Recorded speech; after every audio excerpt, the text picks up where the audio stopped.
दोस्तों, हमारे Indian stock market ने न जाने कितने ही सारे लोगों को अमीर बनाया है। थोड़े से पैसों से शुरुआत कर कितने ही लोग अमीर बने हैं और इतने आगे निकल गए हैं जिनके पास तक पहुंचने का भी बाकी लोग सिर्फ सपना देखते हैं। और मैं बात कर रहा हूं इंडियन स्टॉक मार्केट की, तो आई एम श्योर आपके दिमाग में राकेश झुनझुनवाला जी और मोनीश पापड़िया जी का नाम आ रहा होगा। पर आज की वीडियो स्टॉक मार्केट के एक ऐसे अनसंग हीरो के बारे में है जिनका नाम तो आई गेस सबने सुना होगा, पर उनके बारे में जानते बहुत ही कम लोग हैं। एक ऐसा इंसान जिसने बिल्कुल जीरो से सिर्फ 19 साल की उम्र में अपनी स्टॉक मार्केट की जर्नी शुरू कर दी थी। तो दोस्तों, मैं बात कर रहा हूँ मिस्टर विजय केडिया जी की। विजय केडिया जी इंडियन स्टॉक मार्केट के एक ऐसे हीरो हैं जिन्होंने इंडिया की इकोनॉमी पर इन्वेस्ट किया और सिर्फ 19 साल की उम्र में ही हर तरह के स्टॉक्स के बारे में खुद ही सीख कर अपने लिए 700 करोड़ का फॉर्चून बिल्ड किया। ऐसा कहा गया है कि अगर आप अपने करियर की शुरुआत जल्दी करते हो तो आपको सक्सेस भी उतनी जल्दी मिलती है। सचिन तेंदुलकर, एपीजे अब्दुल कलाम सर इसके सबसे बड़े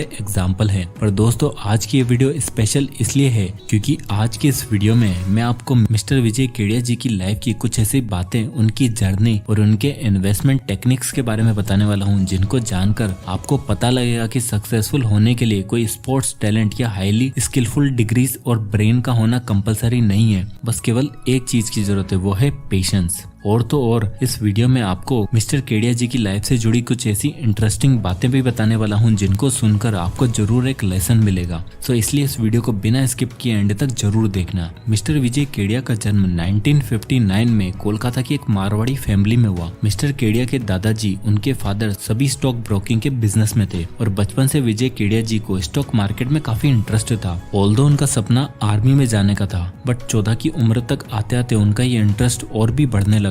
पर जब वो सिर्फ 19 साल के थे तब उन्हें अपने फादर की सडन डेथ की वजह से अपना स्टॉक ब्रोकिंग का फैमिली बिजनेस संभालना पड़ा। पर इस बिजनेस में उन्हें कुछ खासा इंटरेस्ट नहीं था। ये कह लो उन्हें ट्रेडिंग बिजनेस में शुरुआत करनी थी, इसलिए उन्होंने ये स्टॉक ट्रेडिंग शुरू करी। और ट्रेडिंग शुरू करने के बाद पहले एक साल में उन्हें काफी अच्छा प्रॉफिट हुआ और उन्हें लगने लगा कि स्टॉक ट्रेडिंग से बेस्ट कोई बिजनेस ही नहीं है और इस बिजनेस में मुझे कभी लॉस नहीं हो सकता। पर एक साल के बाद उनकी ये फिलोसफी चेंज हो गई। उनको स्टॉक मार्केट से काफी लॉस होने लगा। कभी वो दिन के 1000 रुपए प्रॉफिट अर्न करते तो अगले 2 दिन 2000-3000 के लॉस में चले जाते। और तो और एक बार हिंदुस्तान मोटर्स में उन्हें 2-4 दिन के अंदर अंदर ही 70,000 रुपए का लॉस हो गया। 6 लोगों की फैमिली को एक सिंगल रूम में रखने वाले इंसान को 70,000 का लॉस हो जाए तो उसके लिए फेलियर से भी बड़ी सिचुएशन हो जाती है। और कंडीशन इतनी खराब हो गई थी कि इसी लॉस को कवर करने के लिए उनकी माँ ने उन्हें अपनी ज्वेलरी तक बेचने के लिए कह दिया था और यही उनके ट्रेडिंग करियर का एंड पॉइंट था। इसलिए ट्रेडिंग छोड़कर उन्होंने टी गार्डन्स को रॉ मटेरियल सप्लाई करने का बिजनेस शुरू किया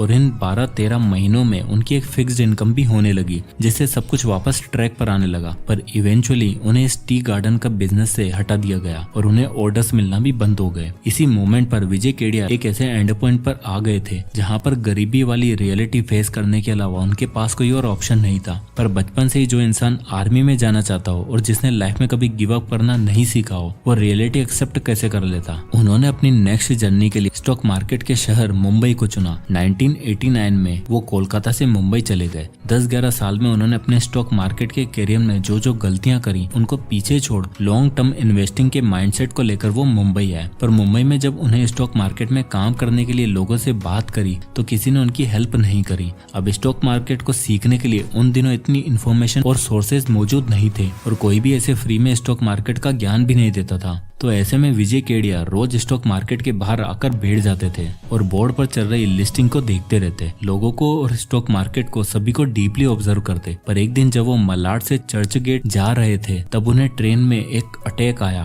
और अपनी कंडीशन ठीक न होने के कारण उन्हें वापस कोलकाता आने का डिसीजन लिया। पर उनकी फैमिली की कंडीशन और खराब होने लगी। उनका बेटा भी बड़ा हो रहा था और साथ ही 6 लोगों का खर्चा चलाने के लिए काफी मुश्किल हो रही थी। ऐसे में विजय केडिया ने वापस मुंबई जाने का फैसला किया। इस पर वो एक कहावत भी कहते हैं कि अगर मुझे डूबना ही है तो कोलकाता की हुगली नदी में नहीं बल्कि बम्बई के गहरे समंदर में डूबूंगा। और अपनी इसी लाइफ डिसीजन से उन्हें काफी सक्सेस मिली क्योंकि उन दिनों 1992 का बुल रन चल रहा था और वो अपने साथ कोलकाता से 35,000 रुपए के पंजाब ट्रैक्टर के शेयर्स लेकर आए जिनका प्राइस बुल रन में 5 गुना हो गया। और अपनी इसी लॉन्ग टर्म इन्वेस्टमेंट को उन्होंने सेल कर एसीसी लिमिटेड के शेयर्स में पैसा लगाया। उस समय एसीसी का शेयर प्राइस 300 रुपए था। पर हर्षद मेहता बुल रन की वजह से ACC का प्राइस स्काई रॉकेट होकर 3000 तक पहुंच गया। और तो और एक ऐसा टाइम भी आ गया था जब सिर्फ 3 महीनों के अंदर ही इसी शेयर का प्राइस 9000 तक पहुंच गया था। पर कंपनी का P रेशो और उसकी मार्केट कैप के अकॉर्डिंग ये ओवर वैल्यूड था। इसी वजह से विजय केडिया ने 3000 पर ही आने के बाद अपने शेयर्स को सेल कर दिया और शेयर्स को सेल कर उन्होंने मुंबई सब अर्बन में अपना 375 स्क्वायर फुट का एक अपार्टमेंट खरीदा और अपनी पूरी फैमिली को कोलकाता से मुंबई बुला लिया। पर अनफॉर्चुनेटली वही हुआ जिस बात का डर था, स्कैम पकड़ा गया। और जैसे कि हर स्कैम के बाद होता है, मार्केट बुरी तरीके से क्रैश हो गया। इसमें उन्होंने जितनी भी छोटी मोटी कंपनियों में इन्वेस्टमेंट करा था वो तुरंत ही लॉस में चली गई। इसी लॉस में वो बड़ी मुश्किलों से अपनी फैमिली और अपना घर बचा पाए और अगले 8 साल तक उन्होंने सिर्फ अपनी स्टडी और स्टॉक्स की नॉलेज और मैनेजमेंट पर फोकस किया। फिर आखिरकार आया साल 2002-2003 का इंडिया का सबसे बड़ा बुल रन, जो कि उनकी लाइफ का टर्निंग पॉइंट था। और इसी बुल रन में उन्होंने कुछ स्टॉक्स में अपने पैसे लगाए, जैसे एजिस लॉजिस्टिक्स, अतुल ऑटो एक्सेट्रा। और इन स्टॉक्स के मैनेजमेंट को डीप स्टडी करने के बाद उन्होंने इसमें हेवली इन्वेस्ट किया और अगले 10 सालों में सभी स्टॉक्स ने उन्हें 1000% का रिटर्न दिया।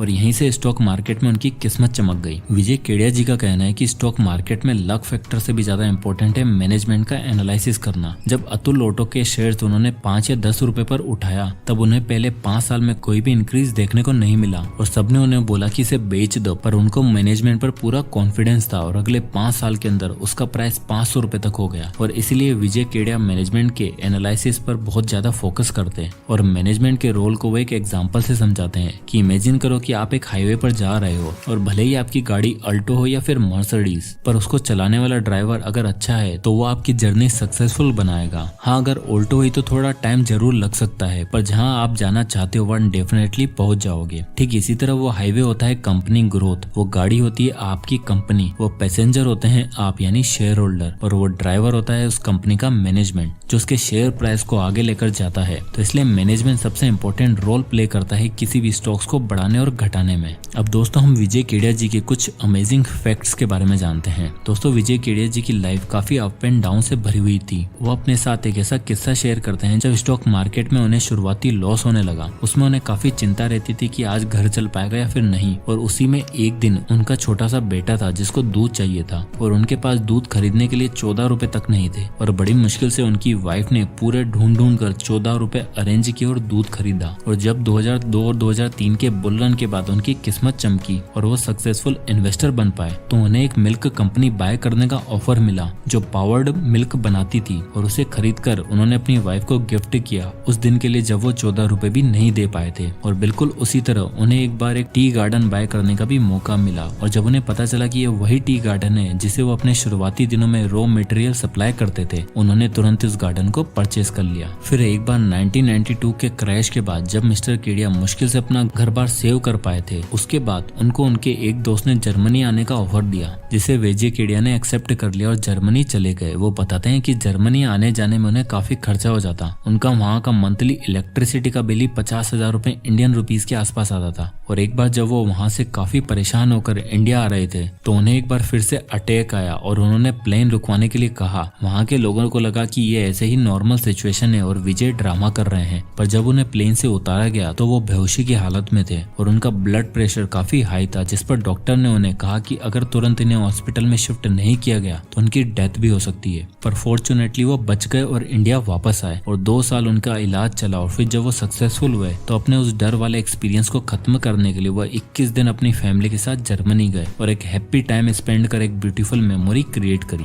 अब दोस्तों हम विजय केडिया जी के स्टॉक मार्केट की फिलोसफी और उनकी स्ट्रेटेजीज के बारे में जानते हैं। मिस्टर विजय केडिया की लाइफ में बहुत सारे उतार चढ़ाव आए, पर उन्होंने अपनी जिंदगी का पहला और आखिरी प्यार मार्केट को ही बताया है। हर सेटबैक का जवाब उन्होंने एक तगड़े कमबैक से दिया और नए इन्वेस्टर के लिए विजय केडिया कुछ इंपोर्टेंट टिप्स देते हैं। Number 1, follow KCP rule. Stock market में रिच बनने के लिए आपके पास 3 चीजों का होना बहुत ही जरूरी है। पहला K for knowledge, C for courage और P फॉर पेशेंस। यानी किसी भी स्टॉक को खरीदने से पहले उसकी नॉलेज लो, फिर उसमें इन्वेस्ट करने की करेज दिखाओ और कैलकुलेटेड रिस्क लो और फिर पेशेंस के साथ इंतजार करो। Second, long term investing is prudent. Vijay Kedia ji का कहना है, जो कुछ भी मैंने अपने 25-30 साल से करियर से सीखा उसमें लॉन्ग टर्म इन्वेस्टिंग का एक बेस्ट ऑप्शन है रादर ट्रेडिंग इन स्टॉक्स। और अगर आप ऑलरेडी एक वर्किंग इंडिविजुअल हो तो आपको जरूर लॉन्ग टर्म इन्वेस्टिंग पर फोकस करना चाहिए। नंबर 3, view stock market as an investment. Vijay Kedia कहते हैं लोगों को हमेशा अपनी एक फिक्स्ड इनकम सोर्स रखनी चाहिए क्योंकि मार्केट बहुत ही वॉलेटाइल है और उस फिक्स्ड इनकम के साथ मार्केट को एक इन्वेस्टमेंट के रूप में देखना चाहिए, ना कि एक दिन में करोड़पति बनाने वाली चीज की तरह। विजय केडिया एक ट्रूली इंस्पिरेशनल पर्सनैलिटी होने के साथ साथ एक ट्रू पेट्रियट और काफी डाउन टू अर्थ इंसान भी थे और जो कुछ भी उन्होंने अपनी लाइफ में फेस किया शायद उनकी जगह कोई और होता तो बिखर जाता, बट नॉट विजय केडिया। अपने फेलियर से सीखकर और स्टॉक मार्केट की पिच पर लॉन्ग टर्म तक टिके रहने की वजह से वो इंडिया के वन ऑफ सक्सेसफुल इन्वेस्टर बन पाए हैं एंड आई एम श्योर ये उनकी स्टोरी आप में से बहुत सारे लोगों को इंस्पायर करेगी। जय हिंद।